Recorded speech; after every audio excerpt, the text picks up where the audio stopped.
Bonjour les marins et les petites sirènes, c'est un nouveau jour de vidéo. Aujourd'hui je suis super enthousiaste parce que je vais enfin pouvoir commencer ma série de vidéos Ocean Facts. C'est une série qui me tient vraiment à cœur et dans laquelle j'ai envie de t'expliquer de façon brève un concept, une idée, un fait amusant ou étonnant en rapport avec l'océan, que ça soit des faits d'océanographie, de biologie marine ou juste des faits divers ou écologiques. Voilà, on va essayer de découvrir et de partir un petit peu plus ensemble et en profondeur à la découverte de l'océan. L'océan, c'est pas juste une grande masse d'eau salée dans laquelle on peut se baigner et faire des photos formidables pour Instagram. Donc on va partir à la découverte des richesses de notre océan.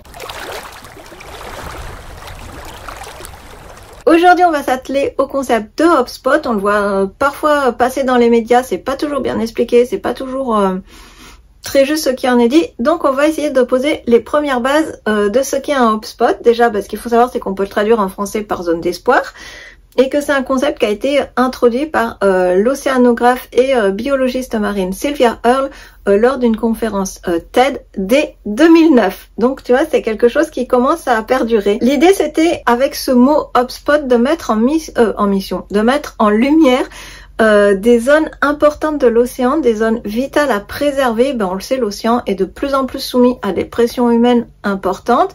Et il est aussi soumis à l'accélération du réchauffement climatique, mais aussi avec les ressources terrestres qui s'épuisent, l'être humain va avoir de plus en plus tendance à aller puiser des ressources dans l'océan. Ça va être des pressions comme l'extraction de gaz, de ressources minières ou de terres rares, évidemment, mais aussi des dégazages intensifs, voilà, ou une pêche évidemment surexploitée et là aussi intensif. Donc l'idée, c'est vraiment de mettre en avant et en lumière toutes les zones de l'océan qui sont intéressantes et qui sont fondamentales surtout à préserver. Ça peut être des zones qui sont déjà en souffrance et qui vont vraiment causer des dommages irréversibles si on perd cette richesse-là.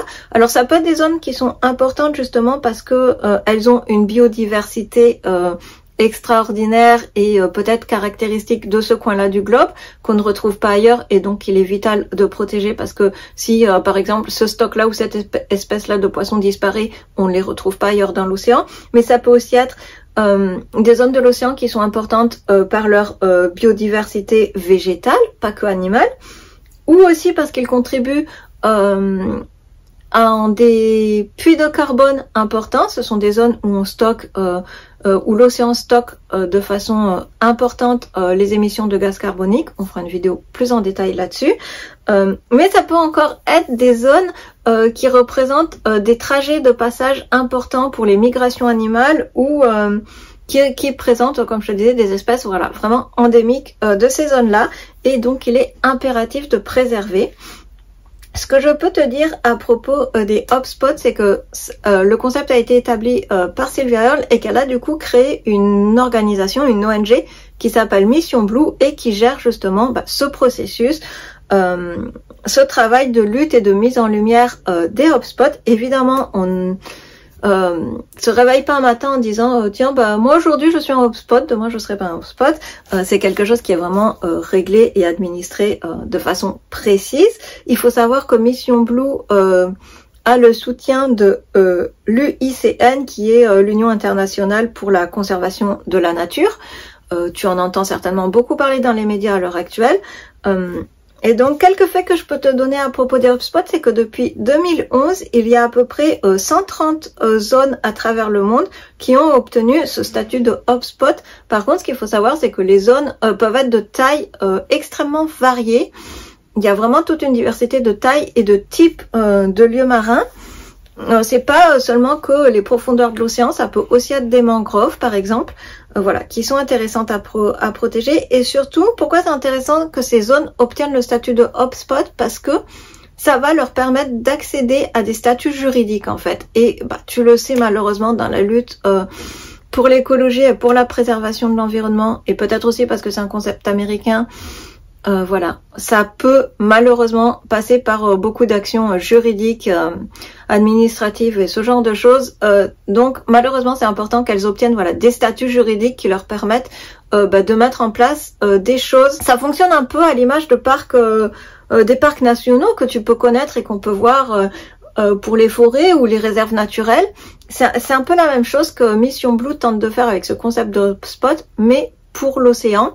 Et justement, dans les statuts juridiques que l'océan peut acquérir, il y a celui d'aire marine qui est voilà l'un des statuts les plus importants que les hotspots peuvent obtenir et qui se rapproche le plus de ce qu'on a en France, c'est l'aire marine. Mais l'aire marine, c'est un concept un peu complexe et où il y a toute une diversité de types de gestion d'aire marine. Donc on fera des vidéos plus précises, plus spécifiques sur ce sujet-là parce que c'est un peu compliqué. Ce que je peux te dire de plus, c'est que bien évidemment, en plus du statut juridique, l'idée des hotspots, c'est vraiment de mettre en lumière ces zones à protéger. Mais pourquoi on les met en lumière? Évidemment parce qu'on veut qu'elles attirent entre guillemets la sympathie des personnages politiques et des leaders mondiaux en place.